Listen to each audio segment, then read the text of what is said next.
So earlier this year, I read and reviewed Tigana by Guy Gavriel Kay, and basically gave it a glowing review. Love Tigana. And I recently read The Lions of Al-Rassan by Guy Gavriel Kay, and I think, if you want to know what I thought of it, you can note that I used to own 2 Guy Gavriel Kay books.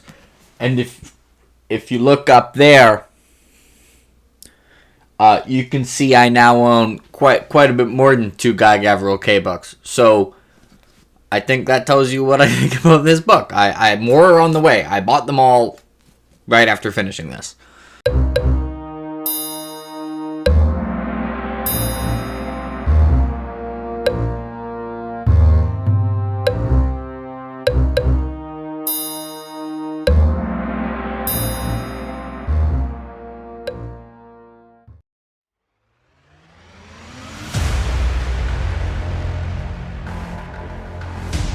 Whichever way the wind blows, it will rain upon the Kindath. It was too bitter a truth, even for irony. And surely, if we are not simply animals that live to fight, there must be a reason for bloodshed. They were like a bright golden coin, those two. 2 sides, different images on each, one value. It is an old truth that men and women sometimes miss what they hate as much as what they love. It's one thing to make war for your country, your family, even in pursuit of glory. It's another to believe that the people you fight are embodiments of evil and must be destroyed for that. I want this peninsula back. I want Esperana great again, but I will not pretend that if we smash Al-Rassan and all it has built, we are doing the will of any god I know. He opened his arms, and she moved into the space they made in the world, and laying her head against his chest, she permitted herself the almost unimaginable luxury of grief. Ahead of them all, whipping his mount like a madman under the stars and the white moon, was a father, racing time and the turning heavens to his child. No sun, no moon, no stars over Al-Rassan. Okay, so, obviously this is going to be spoiler-free. Lions of Al-Rassan. Let's go. First, we are going to talk about the tense. Normally, I would just casually mention it, but normally, it's a lot more straightforward. Guy Gavriel Kay in this book, it's all third person, but he is not married to being either limited or omniscient. And it's really interesting what he does. He kind of switches between the two, where sections of it will read like a part you would read in like Lord of the Rings, where it's like a narrator kind of almost summarizing, narrating what happened, but then like, you'll get a scene where it's third-person omniscient, and there some where it's not describing a ton of people's head, and then some almost more like Dune style, where it's like hopping from one person's thoughts to the other. But then there's one where he's like narrating as if like a narrator, like if you were, I don't know, telling a story not from an individual person's perspective, but just kind of saying what happened. And then in the aftermath of it, switches to like a super deep inside someone's head, third person limited. It's almost like he's just kind of decided he didn't know, not that he didn't know, because it's very, like, it benefits the book, a lot, I think, the way he does that. For scenes that work better in Omniscient, he just writes them in Omniscient, and for scenes that work better being deep inside a character's head, he does it that way. And it creates a somewhat unique reading experience where you also kind of have to be paying attention to what tense you're in. Where, like, you know, sometimes you'll start up, like, you know, a point of view and you'll think it's third person limited, but it's actually like Dune style, and you'll hop to someone else's head and it'll be like, okay, but the transitions always feel natural. Anyways, I've never really seen anyone do something like this. I'm kind of excited to see if he does more like this. Oh, also, well, not completely unrelated, but starting in October, I'm going to be reading one Guy Gavriel Kay book a month in publication order, starting with the Summer Tree. So if anyone wants to join me on that, you can. I'm curious if he does this in other books. Anyways, now what is its story, which is told in kind of a weird perspective, actually about? So this is very much set in Spain, in Al-Rassan, but I mean, if I grab the map, it's going to be the most Spain map you've ever seen. It's Spain, right? Like Europe isn't quite Europe. So it's not literally Spain, but like the Spain part of the map, it's Spain, but it's called Al-Rassan. Anyways, this is, I think, Guy Gavriel I'm expecting to see a lot. He really likes settings that are almost like historical fiction plus fantasy divided by 2. I've seen reviews of this where people said it was historical fiction, which is a little bit of an oof, because there are 2 moons and a slightly magical character. But I also do see how they could think that, because I mean, it's very Spain, and it follows there's conflict between 3 religions, which are not called Christianity, Islam, and Judaism, but they're Christianity, Islam, and Judaism. And there's gonna be a holy war. So the general premise is, the Al-Rassan used to... Oh, hello, Vin. Vin's in the background. What's up, Vin? Al-Rassan used to be... What are you doing? Okay, hold the book review for What Is My Cat Doing? You're not going to do it if we're looking at you, are you? Oh, are you able to jump up? I don't think she's ever done this before. Oh, sorry. Anyways, I'm definitely leaving that in. Literally no one... Well, someone wants me to edit it out, but you have no sense of fun. So, Al-Rassan used to be the richest kind of nation in the area, and for a long time, they would go up into... Like, they were like an empire with, like, gold, and they were super rich, and they would go up into Esperana, and they would take all their stuff, and they would kill people, and then they'd go back, and then they'd have more stuff. But the Al-Rassan has fallen on tough times. Partially because of the first line of the book, where, oh no, the last Caliph is dead. Caliph is like the king of Al-Rassan. And the balance of power in the region has switched. So, obviously, if you're the Jadites, and like the people who are currently alive, grew up with Al-Rassan constantly, like, yearly showing up and taking their shit and killing a bunch of them and going back. So when the balance of power turns, they're like, hey, this seems like a good time for a holy war. And then someone else is like, do we want a holy war, or do we want to just conquer them and have all their stuff? And the majority of this book, really what the book is about, is the prelude to that holy war. And another thing about this book is it is not the traditional structure of a novel you see that is inciting incident, rising action, climax, falling action, denouement. It's a lot more like it starts with a big event, and then there's like a falling action to the event that happens early in the book, and then you get a rising action to a climax, which had some strengths and weaknesses. And the main strength of this is this book got good, like, ridiculously quickly. Like, by chapter 2, I was like, damn, this is good.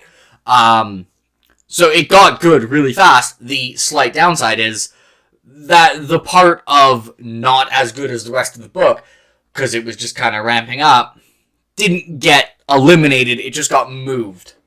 But whatever. It's not a horrible trade-off, because it kind of, the advantage was for the part where not as much was happening and it felt like the scene was being set, which normally would be at the beginning of a novel, but this time was at like, I don't know, the 30% point of the novel.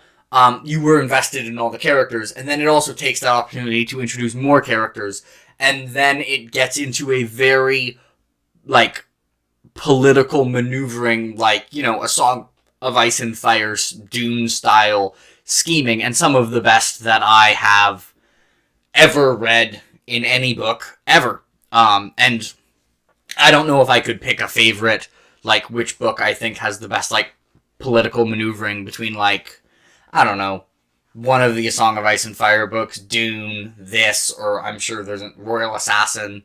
The other three I would take above that. Anyways, you know what I mean. It's got a lot of political maneuvering, and it is insanely well done. And it introduces the focus. In terms of characters, there's a somewhat broad focus. It kind of reminds me of a Malazan book in that it's very unclear who the protagonist is. And it's not like a book where it's like, this side is the good guy, these are the good guys, and these are the bad guys. And it's also not like a First Law book where it's like, these are the bad guys, and these are also the bad guys. It's very much, I was cheering for, well, not every side. There were some people who kind of suck, but there were people on every side of the upcoming conflict that you were invested in. And Guy Gavriel Kay is not afraid to hurt the reader. I don't know if this is because he's in a standalone, but I think it might be true that authors who are writing standalones are less afraid to kill their characters, because if you kill a character in book 1 of a trilogy, you then don't have that character for 2 more books. If you kill a character in book 1 of a 10-book series, you then worked really hard to create that character that you then don't have for 9 books. But in a standalone, if you kill someone in the book, you're only missing out on them for however long is left in the book. And Guy Gavriel Kay is brutal, and the stakes in this book are high, and the characters you love are not safe. Which, the way it's done, I definitely think is a plus. I wonder who, I guess Jahane is probably the most protagonist, although maybe Iban Karan, that maybe Rodrigo Belamonte. I will say, the Al-Rassan names I somewhat struggled with, which this is like my biggest criticism of the novel, and it's the names. They're long. They all have an Ibn in the middle, like Aban Ibn Karen of Al-Ajais. Like, what? I don't know. Anyways, and I got confused because of the way I was raised and the language I speak, I automatically look at people's first names. But for the people here, like this guy, Amar Ibn Kairon, people call him Ibn Kairon, and at first I thought of his name as the Amar part. Like, I'm really bad at remembering names, but I'm like, oh, it's the A-M, and then there's not that many people with A-M, but people don't call him Amar, people call him Ibn Kairon. So, you're gonna kind of have to get used to, for the principal characters, look at Guy Gavriel Kay not calling it a dramatis personae. Not as dramatic. 0 out of 10. You have to get used to that for the Asherites, which is one of their religions. The middle name is like their actual name. And then the Jadites, it's not like that. Also, how unfortunate of a name is King Sancho the Fat. And I like how it gets rubbed in that, like, all the other people are like, brother to Sancho the Fat. Youngest son of Sancho the Fat. Like, damn, Guy Gavriel Kay, did you have to make fun of this guy? Come on. Anyways, very unfortunate title to have. Although I guess it could be worse. I mean, there are characters in A Song of Ice and Fire like Magar the Cruel. Rather be fat than cruel. So, he's got that going for him. Also, speaking of the Jadites, they have a really interesting political situation as well, because King Sancho the Fat is a super mega troll, and basically what he did, instead of picking an heir and being like, you are now in charge of the kingdom, he was like, I truly love all my children equally. And so he's like, you get a third of the kingdom, you get a third of the kingdom, you get a third of the kingdom. Please don't fight. They fight. Well, no, they don't directly, but they don't, like, please get along and don't have conflict with each other and don't be ambitious. They're ambitious. And the only other thing I want to say, well, there's lots of things I want to say about this book, but I'm trying to avoid 30-minute reviews. They're too long. Is that the ending of this book truly lives rent-free in my head. It's like the final chapter is imagery and an image that I don't know if it will ever leave. It is a finale that is just extraordinarily measurable. Oh, yeah, also, not a Guy Gavriel K review in this channel if I don't talk of, think of the way the emoji goes so I can edit it. Bonk. If we don't talk about the fact that he has to go to horny jail. Now, he, compared to Tigana, has reeled in the horny a little bit, but he really indulged the horny in Chapter 3. So, for those who did not watch my Tigana review, Guy Gavriel K, like all his characters, are horny. And there's kind of one, although he fades to black once in this book. I'm proud of the guy. There is one kind of hookup in this book that I'm kind of just like, really? The others I think totally make sense. But he absolutely needs to go to orange jail. Oh, and another thing I want to mention, compare this to Tigana, is this book was way funnier. Like, I didn't think the humor was bad in Tigana, but I don't remember laughing while reading Tigana. And I think also, this was published later, I also think, like, the prose and, like, the scene setting isn't better or worse. But I think he's improved at dialogue and expressing relationships. Like, I'm not saying his dialogue was bad in Tigana, because it was really good in Tigana. There were authors who I thought, I wouldn't say S tier. I'd say he had, like, A tier dialogue in Tigana. I thought it was stepped up to being, like, even better, noticeably better in The Lions of Al-Rassan.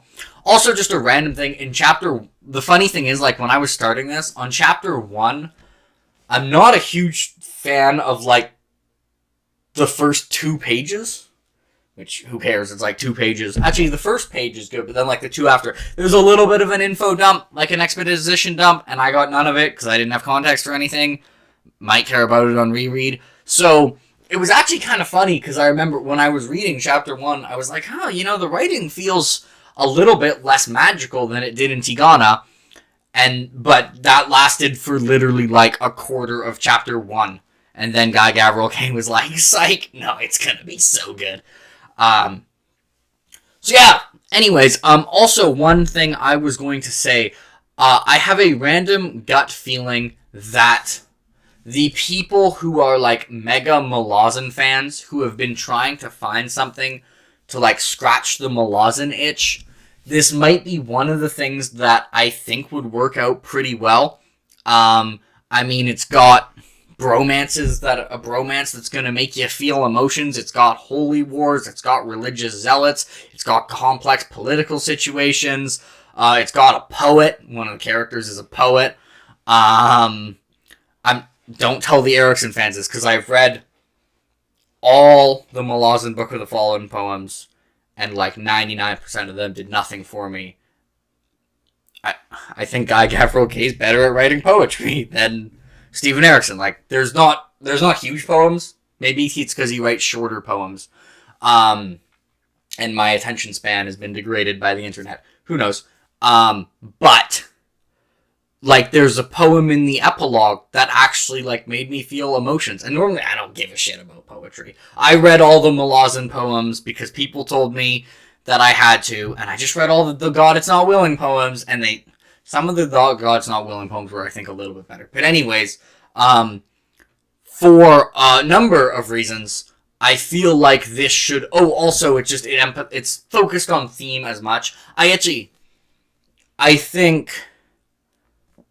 Maybe not as much. Like, Erickson, I think, is theme first, really. Like, the way I would describe it is Erickson writes the story in order to express his themes, compared to Guy Gavriel K, who writes a story that has themes that then emerge from the story that he's telling, which, is my preference. It's one of the reasons why I think Malazan is never going to be quite like my favorite series. Which I totally get if you're a theme first reader. And it's also, Malazan is somewhat unique in this. And I mean, I'm sure it's why it's some people's favorite series, but it's one of the reasons it's not mine. I'm getting off topic. Al-Rassan, I think, has very, very well done themes of religion and duty, and the classic old love. Guy Gavriel likes his romances. Also, he has a doctor character, and they have the oath to do no harm, and that gets explored. Really, a lot of themes get explored, I think, in a very compelling and deep way, while not getting in the way of the story. Anyways, I've been praising this nonstop basically for 18 minutes. I give this book a 9.5 out of 10. I liked it even more than Tigana. And a 9.5 out of 10 is my definition of that is among my favorite books of all time, which is of course why I bought every Guy Gavriel book. This was just unbelievable. I love this so much. It's split, I think, into 5 parts. Part 3 was definitely my least favorite. I think if I were to rank the parts, I'd say Part 5 is my favorite, and then Part 4, and then 1 and 2 are close, and then 3 would be my least favorite. I didn't dislike Part 3. It was kind of, how I said for the structure, it starts with an event and then has a falling action. The event and falling action were really good, and that's Part 1 and 2, and then Part 3 is kind of the beginning of the rising action for the climax. Which is probably why it was my least favorite part. It introduced some other characters who are brilliant characters. Anyways, if you also Guy Gavriel is my favorite prose writer. Sorry, Robin Hobb, you are still my favorite author. But I think if you like people with gorgeous writing, you like deep themes, rich worlds, really well written characters, and amazing dialogue, then you should read The Lions of Al-Rassan. Or just do it anyways. Just do it.